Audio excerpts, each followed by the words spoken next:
Hi everyone, welcome to episode number 13 of our procurement and sourcing series. In this episode, we will cover the last rule type within purchasing policies, which is purchase order creation and demand consolidation rule. With that note, let's quickly jump into today's topic.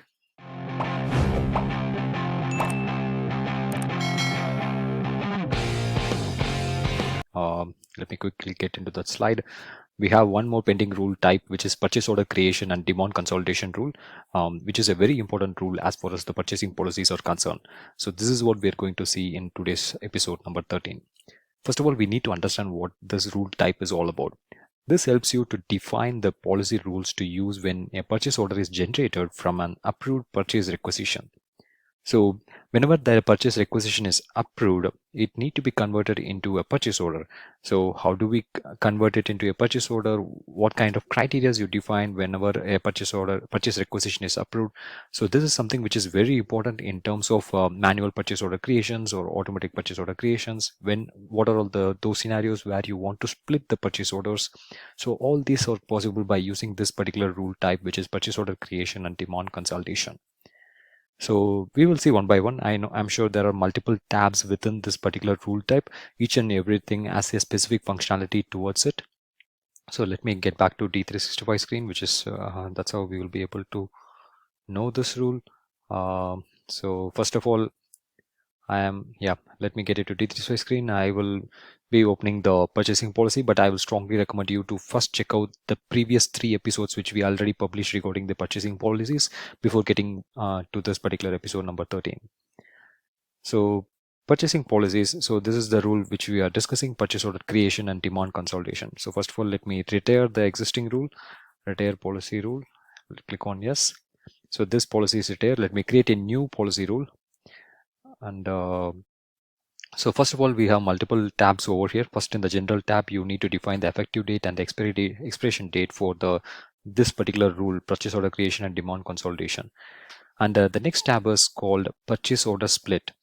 So what this rule is all about is, so there are cases where you need to separate the purchase orders, or basically split the purchase orders based on the respective purchase requisition lines. So the purchase order split is a functionality using which users can define the criteria for splitting purchase requisition lines onto separate purchase orders.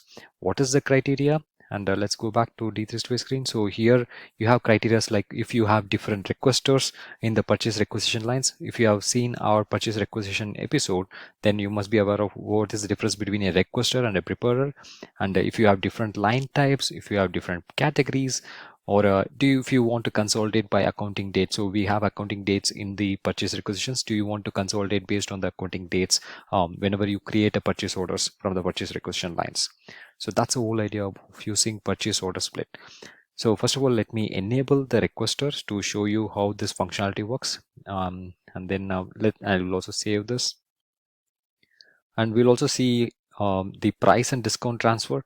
So in this case, what happens is, of course, you can very well go through these functionalities by the descriptions which are written over in the form itself, because these are self-explanatory. Select the method to use when transferring prices and discounts for catalog items from purchase requisition to purchase order. And note this only applies to requisition lines with catalog items and not for non-catalog items, and when not consolidating the requisition lines.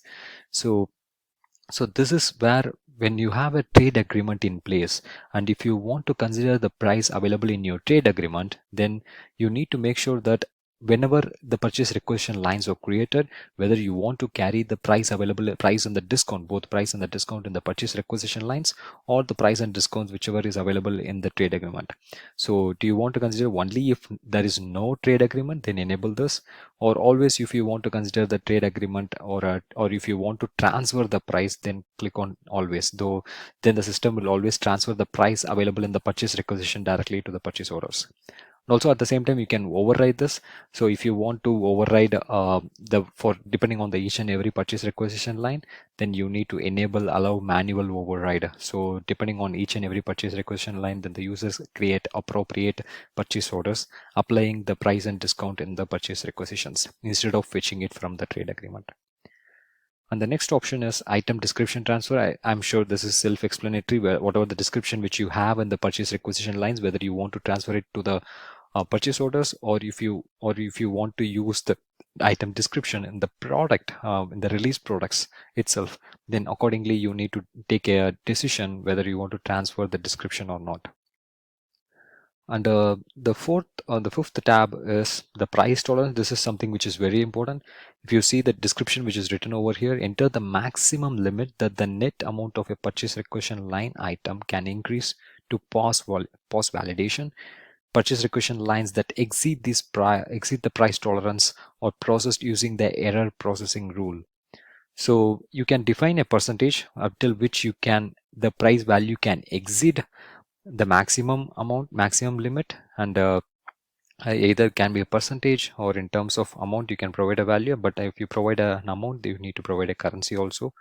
But if the limit is exceeded, then you can also configure the error which need to be processed, whether you want to cancel the purchase requisition line, or create a new purchase requisition, cancel it and create a new purchase requisition for the same lines, or no action need to be taken. So you can also configure the error processing rules. But until unless you have configured the type of price tolerance limits over here, this configuration of error processing rule does not apply. But make sure that you need to configure the price tolerance limits, and once these limits are set up, then accordingly, once the limits are exceeded, the error configuration whatever you have applied over here will be automatically enabled and applied for the purchase requisitions. So let me save it over here. Let's go back to purchase requisitions. We'll also see how the manual purchase order creation and demand consolidation works. So let me go back. So this is the purchasing policy. Let me create a new purchase requisition. So if I go to purchase procurement and sourcing module, then purchase requisition. So we have enabled requester for order split. So let me click on new, then let me click on PR test -03, click on OK. So this time what I'm going to do is, even though the preparer is Julia, I'm going to change the requester. Let the first line be Julia. Going to add an item number, and it's not necessary you need to have a different item numbers. You can have the same item numbers ordered by a different requesters, right? So Julia is a requester asking for computers, and similarly there can be scenarios like Charlie is also a person who is asking for the item numbers, for asking for the same item number, natural keyboard. So let me put it as 4. So we have two different lines over here. So since we have enabled split the order lines based on the requester, now once this purchase requisition is approved, system will split and create the purchase orders. So let me go back. I think, okay, this is because of the distribution error. Let me close this. That's not a concern. So let me add a different user. So here I'm just trying to add okay, let me add Jody, then item number, then the quantity be 2, let it be 2. That's not a concern. And that comes from the error what we got is basically because of the financial dimension, the cost center. So that is fine. The cost center is empty. I think this time it should be submitted. Purchase requisition pre-workflow validation. So let me submit the workflow. So once the workflow is submitted, then we need to approve the purchase requisition. Currently it is in review. Let me quickly see the workflow is generated. So once the workflow is generated, I need to approve this workflow, and only the approved purchase requisition lines can be converted into purchase orders. So let me go back and let me click on the policy rules. So right now we saw purchase order split where the requester is enabled to yes. So we have enabled it. So if I go back to the workflow, I think generally it takes time. So make sure that you forward the video instead of working on this.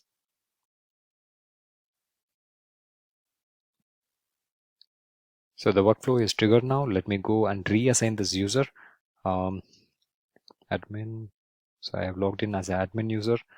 Let me reassign this, and then once it is reassigned, then it will be assigned to the admin user. Now it is assigned to Julia Funderburg. Let me go back, let me approve this purchase requisition, and then I think it may ask for one more approval. So if that's the case, then I need to approve for the other user also. Let me check this out.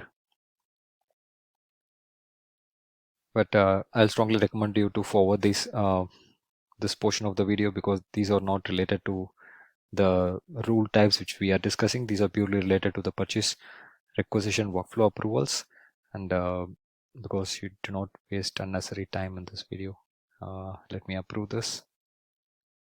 Okay, fine, that's fine, it is approved. I think now this is in review. Let me refresh this page, and then now it is automatically approved, right? So now, since this purchase requisition is approved, now let me go back to release the purchase requisition lines, where how we can do this. We have already seen this in our previous episode, so I'm just kind of going bit fast. Release approved purchase requisitions.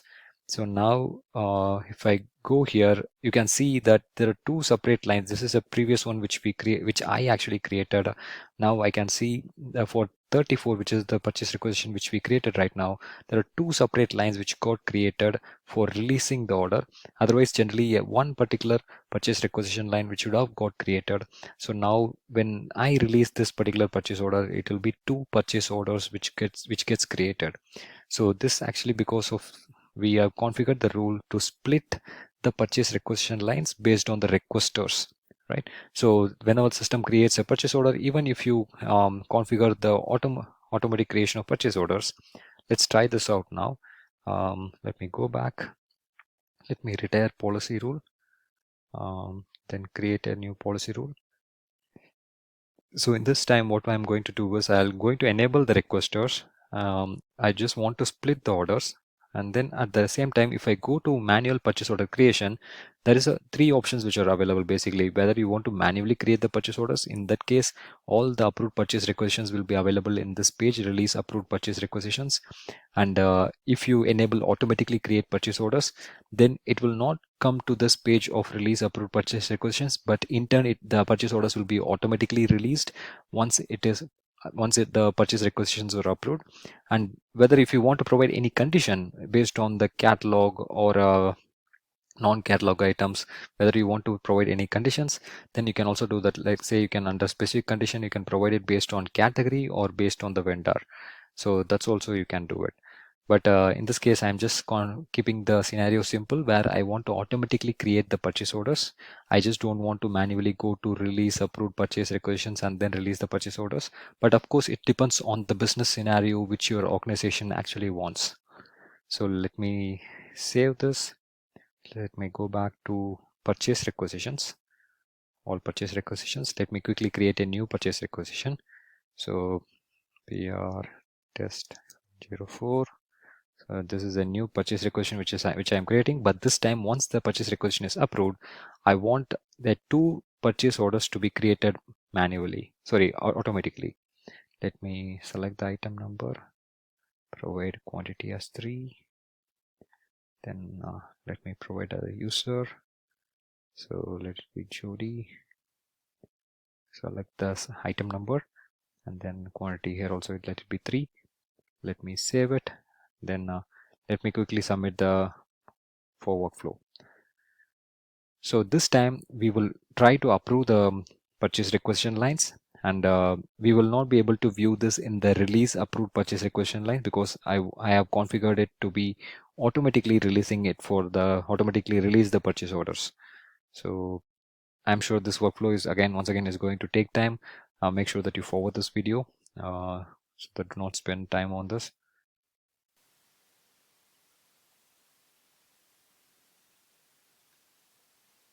Workflow approval is triggered. Now let me reassign this to admin. Then let me approve the purchase requisition. So let me go back. So this time I want the purchase order to be generated automatically. Let me approve this. Refresh the page. Workflow history. So sometimes, because what is the criteria which you have configured in the workflow editor, whether minimum one user or multiple users, so depending on which this workflow will be automatically approved. So here if it requests all the users to be approved, then the system requires all the users. You then otherwise you don't need to reassign all the users and approve this, because right now since I am the only person doing this, I am just kind of reassigning it to take it to the state of approved. Then let me go back. Let me go back to release approved purchase requisitions. So here you can see now we are not able to view the purchase requisition which we actually created, right? So let me go back to the purchase requisitions again. So this is the the number purchase requisition number is 35, which we are actually not able to view it over there, because this also you can see the status is automatically updated to closed, because the purchase order is already created for the two purchase requisition lines. Otherwise, generally, if it is only approved, then you can see the status is always approved until unless you release the purchase requisition to a purchase order. So in this case, it is already closed. That's because the purchase order is already generated in the respective purchase requisition by selecting the lines. And on the top over here, if you can see the related information, you have a section called related documents. So under the related documents, you can view the purchase order number. For this particular line, it is 126, and for the second line, it has to be a separate purchase order which has to be created. Let's check this. And yeah, you can see it is 125. So two different purchase orders got created automatically. We never went to release approved purchase requisitions and then process the purchase order. So the moment once the purchase requisition is approved, then automatically the purchase orders got created. So this is how you can automatically create the purchase orders once the purchase requisition is approved. So this is the configuration which actually does that. So let me go back. Then let me again retire the policy. Then yes, then create policy rule. So so now this time what we are going to check is on demand consolidation. So demand consolidation is a place where you can consolidate the demand for a specific item from multiple purchase requisitions, and based on which you can negotiate with the vendor. So we already discussed about this in our purchase requisition episode. So but the only idea is you need to make sure that either you always allow the demand consolidation, or you can allow the demand consolidation under specific condition for a specific vendor or specific procurement categories. You can always configure it in the system. So let's say if it is for office machines, for computers, this is the case where we want the demand consolidation to always want to enable the demand consolidation. Then you have to select the category appropriately, or even if you want to add a procurement category, you can also note here that, so right by default the vendor is disabled. To add a vendor is disabled, but the moment when I add a specific category, then so let me show you this. Let me add a specific category. Then you can see the add vendor option is enabled. Then I can select a specific legal entity, because this is purchase requisition. You can do it specifically to a specific legal entity, and then you will be able to add vendors related to within that particular entity alone. You cannot do it for the same vendor account, or the category cannot be used shared across multiple legal entities. So here probably I will select USMF, since we are using USMF, and you can see the vendor accounts in the USMF. So that's the whole idea of using a specific condition and then consolidating the demand. So whenever now we are saying to the system, so whenever the category is computer, and then the legal entity is USMF and vendor account is 1001, only in those cases the users will be allowed to consolidate the demand. Otherwise, in other cases, the users will not be allowed to consolidate the demand and negotiate for a better price. And if you enable always, then irrespective of what is the category or vendor account or legal entity, always you will be allowed to consolidate the demand. Or you can also choose to not allow demand consolidation. So let me first of all allow the demand consolidation. Let me save this. Let me go back to the demand consolidation page, so which is actually available under purchase requisitions. If you go to approved purchase requisition, there is a option called consolidation opportunities. So here you can simply click on new, and then give a name, consolidation test, and provide a currency. So here you will be able to view only the approved purchase requisitions and not all the purchase requisitions. So here you need to add an opportunity. So So here you can see the respective lines which we are having right now, which are under approved state. The rest, all the closed or in draft or interview, those purchase requisition lines will not be visible over here. So let me add the first three lines. So let me click on OK. So you can see the status is approved. Only the approved purchase requisitions will be available over here. So we already discussed about this demand consolidation, so I'm not getting into the details of how to do that. Then you can also provide the consolidation quotation number over here, CQN-01, without which you will not be able to process the consolidation. Let me give the number.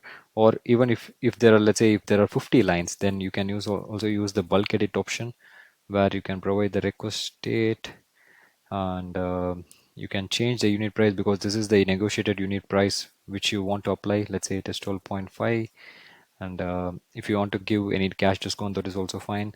And let me give a vendor account. Then you need to provide a consolidation quotation number. So by default this number will be applied. So I just giving a different number, apply to lines.